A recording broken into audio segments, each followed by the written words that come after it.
بھلا اپنے رشتہ داروں کو تنخواہ دے کر کون ذلیل کر سکتا ہے؟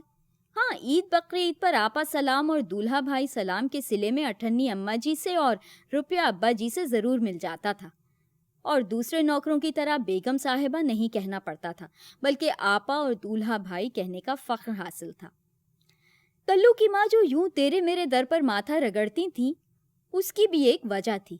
وہ چاہتی تھیں کہ کلو لکھ پڑھ کر کسی قابل ہو جائے، اور وہ رات جو میاں کے دم سے نہ کر سکیں، کلو کے دم سے نصیب ہو۔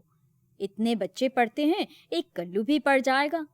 مگر کلو کے سپرد ہزاروں ڈیوٹیاں تھیں، چچی بی کی کمر دبانی، دوپہر کو پیر کے انگوٹھے میں رسی کھینچنا، تجھے مجھے پانی پلانا، ایک دم سارے گھر کو ہی پیاس لگ جاتی۔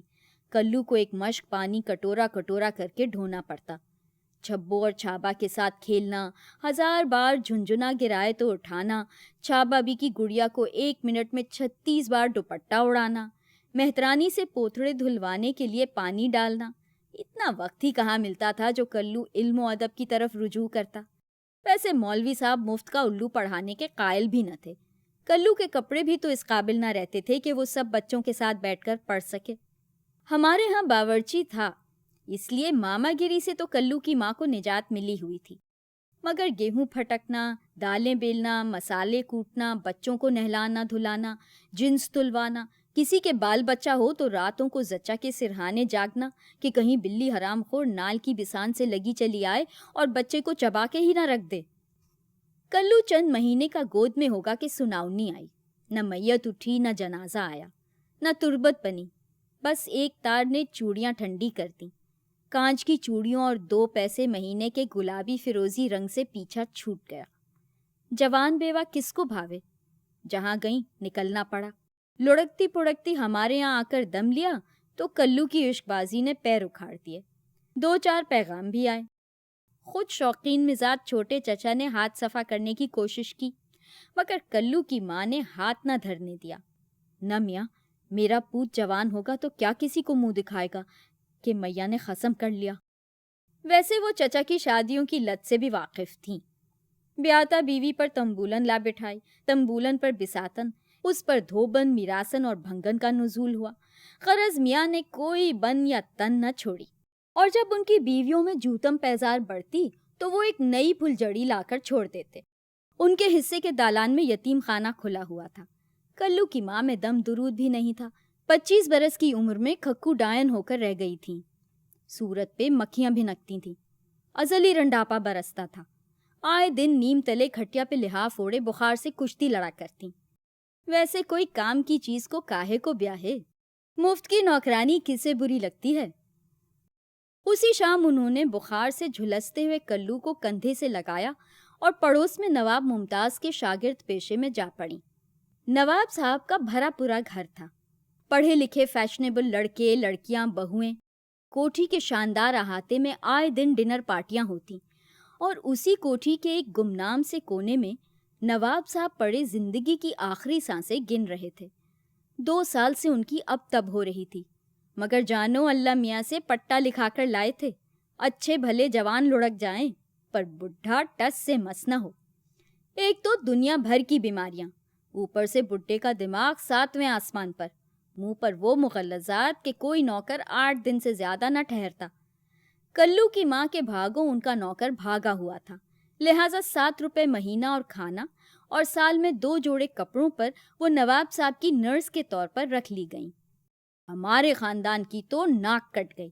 نواب صاحب کے ہاں سے پہلے ہی لین دین بند تھا، وہ اپنے آپ کو نہ جانے کیا سمجھتے تھے، اب تو اور بھی تن گئی۔ نہ جانے کلو کی ماں کی تیمارداری نے رنگ دکھایا یا بڈھا ضد باندھ رہا تھا، بجائے سانسوں کی ڈور ٹوٹنے کے اور مضبوط ہو گئی۔ بڈھا بد مزاجی کا ٹھیکیدار تھا، بیچاری سر جھکا کر ان کی گالیاں کوسنے سنا کرتی، کوٹھی میں کہکہے گونجا کرتے اور وہ بیٹھی بڈھے کی کہہ سمیٹا کرتی۔ اور پھر بڑے میاں کی گالیوں میں کمی آنے لگی، گلاس رکابی مار پھینکنے کی عادت میں بھی کمی آ گئی۔ کبھی کبھی ترنگ میں آ کر سرہانے سے اکنی نکال کر کلو کو دیتے۔ کیوں بے، کیا لے گا؟ وہ اس سے مذاق میں پوچھتے۔ جی روشنائی۔ روشنائی؟ ابے گھاس کھا گیا ہے، کجک لیجیو۔ اچھا، جی اچھا، کلو سہمی ہوئی آواز میں کہتا۔ ایک دن کلو کی ماں نے منہ دھلا کر سلپچی اٹھائی تو بڑے میاں بڑی نرم آواز میں بولے، کلو کی ماں، تم میری پوتیوں کے برابر ہو، اور نامحرم سے یہ گو موت کراتے مجھے ایسا معلوم ہوتا ہے کہ میں گناہ کر رہا ہوں۔ اب بڑھاپے میں مرتے وقت عاقبت خراب کرنا نہیں چاہتا۔ اگر تم مناسب سمجھو تو نکاح کر لو۔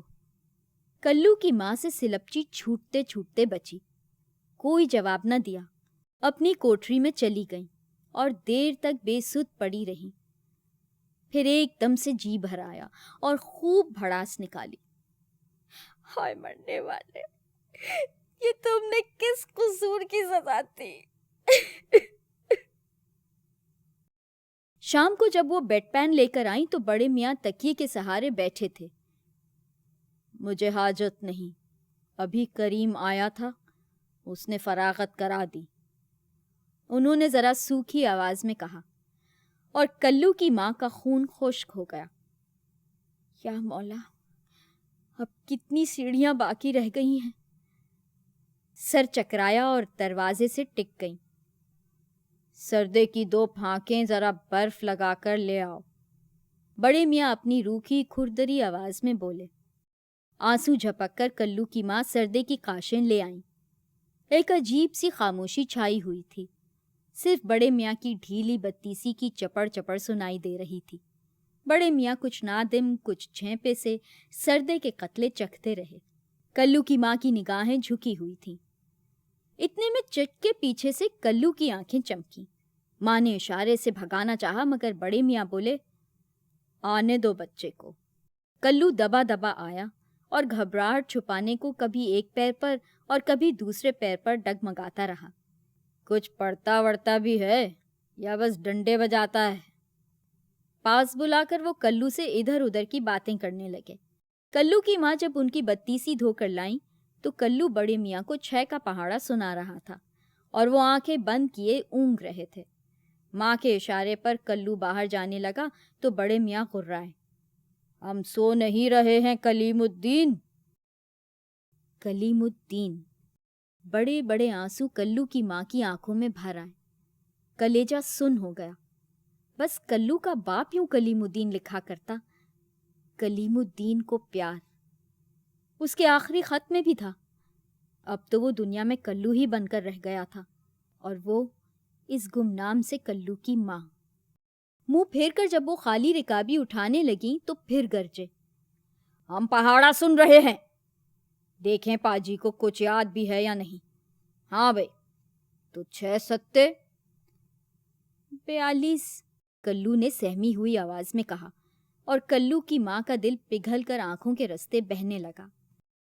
بڑے میاں نے پھر نکاح کی بات نہیں چھیڑی، مگر کلو سے ان کی دوستی یارانے کی حد تک پہنچ گئی۔